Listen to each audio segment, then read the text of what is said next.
Hello guys, I'm Alex and welcome to Edis Tutorials. So today I'm gonna be covering some important tips to create a software. Well, you have learned the programming and you have experience over the 1 or 2 year or maybe 6 months, or you have been doing some bachelor computer science from some university but still haven't created any software yet. So don't be disappointed, it's not that hard. So you know that just learning programming will not make your software developer. Just keep in mind. So in this video I'm not gonna write any code. Well, in this session I will be doing making many projects on the Python, C++, Java, and Flutter. Flutter is my favorite, and maybe you can say that especially to my channel. So I'm gonna introduce a modern programming language Dart in this channel, and I'm will be thankful to you that if you subscribe my channel, and I will be really thankful if you share. Well, spreading knowledge is charity. So okay, so since this is the first video, I'm gonna cover some important tips to write the code or create the software. Well, so tips to create a software. Number one, you know just programming language is not enough. Just programming is not enough. Okay, so what thing that make a software developer is that he must be a problem solving mind. You just keep in mind, if you can't solve the problems, it will be a very tough job to be a software developer. Second thing that you have to learn is that algorithm. Well, you know that algorithm may be for some annoying subject, and it's kind of like the math, and students often take it boring, like why think I will do with pseudo code. It just doesn't matter. Well, it's wrong. Before creating some program, makes the algorithm, and you must have strong grip on the math and data structures. So okay, that's other some basic tips. Basic tips. Okay, so now let's come to some big detail. Well, you know that in the university you have in coding C++ or Java, but you always output on the command prompt. Let me show you on this black box. Well, it's 2019, but I'm still using this Windows NSP Pack 1 because I just need the performance. It doesn't matter. All you need to do remain in the environment. Okay, so let it go. Okay, so you know creating the programs on the CLI based or GUI based is totally different. Well, in the universities or in the YouTube channels, so we are often taught the CLI based command like printf, print, cout. It's really doesn't make sense if you make some GUI application. Everything becomes changed. That is, if you know the CLI, you can't make the GUI, and if you are a GUI programmer, it's okay that if you don't know the CLI, that is, they can be the programmer who can write a software, or even they can GUI per application, but it's not bad as a CLI based program. Okay, so another thing that are very important to grip on any programming language is that uh, keep okay sorry have a deep knowledge of packages. So it's not a big deal to learn C++ or C plus Java, C Sharp. What's make the C++ developer, Python developer, and special is that he must have a deep knowledge of the packages. Packages make the things easier, and using that packages, you can write a stunning code, and even you can make the prototype with minimum time. Okay, so another thing that if you want to make some GUI application, GUI application, then you will need to have the grip of some frameworks. Okay, like if you are like Java, you can use the Swing, you can use the Java FX for making the some GUI based application.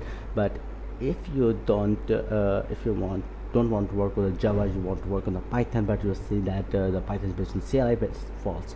Well, in the Python we offer VWX widget, we offer the PyQt, we offer Tkinter, and there are many more. So there's a case with C++, you can use the you can use the Qt C++ for making the GUI based application. Well, if you don't know the what is GUI based application, GUI application basically like this application, or CLI based, basically like you can see that console application. Well, if I type something like CALC, well, this is basically a GUI application that you can see that some buttons, and this is basically called the widgets, all everything that it's basically layout, it's a title, and there's a button, and things are and remember, this is basically event driven programming. To make some event-driven programming, there are many IDEs that make things easier. So I would recommend to use the NetBeans or the IntelliJ. Well, if you want to learn scripting, then Visual Studio Code is the best thing that ever used. Okay. So another thing that every programmer make the mistake is that he he want to learn everything on his own. But it's not. Well, you must take help from documentation. So it's okay that if you don't own the code, you can use always use the version control like GitHub or SourceBase, Bitbucket. It's up to you. Okay, then another thing that every programmer's mistake on creating the software is that it doesn't make any algorithm before. You can just create the widgets, but you may face the problem of creating the backend like event-driven program. I created some button, but I want some action. So before that, you can use some piece of paper. Yes, piece of paper can help you make prototype. Oops, prototype. Spelling, I think is correct. So a piece of paper can help you make the prototype. Always to do well. I don't have the prototype here, so I'm gonna type paint. Oops, why this happened? Paint. Okay, MS so paint. So MS Paint. Okay, so here I'm think that I'm using a paper. Okay, I'm using a paper. Before creating a software, you must have the idea what are you creating. So for example, I'm creating basically box, and there's some widget section. So this will be the layout. Okay, I color it by bit. Okay, this will be the layout, and this will be the some toolbar section. So I color it. Okay, I color it by. Okay, you can see, and there will be some cross. Okay. Okay, so don't look at my drawing. Well, it's like that I'm creating some GUI application on the paper, but since I'm using computer, I'm using MS Paint as a paper. So you need to do what are you creating? You may be creating some kind of button here. So you can create some layout, you can do some text field, or even the scroll bar. So, and if you want some action, like for example, if I this click here, so if you click, this must be linked to this. Okay, so this must be linked to this. Basically this is a button, and so, and this is basically if I'm saying a table. Okay, and maybe he may fetch data from this text field. So if the user import something here, okay, so if you what the hell is that, if you write something over here like blah blah blah blah, so it will basically when you click, it will fetch some text here, and make the query over here, and you will see that text over here. So This is the basically back and knowledge of the how you can create the software. Well, the course will be creating too many GUI applications, so please subscribe my channel. And I think that this video will be enough. And so to before I close this video, I would like to be tell you what I will be studying in this channel.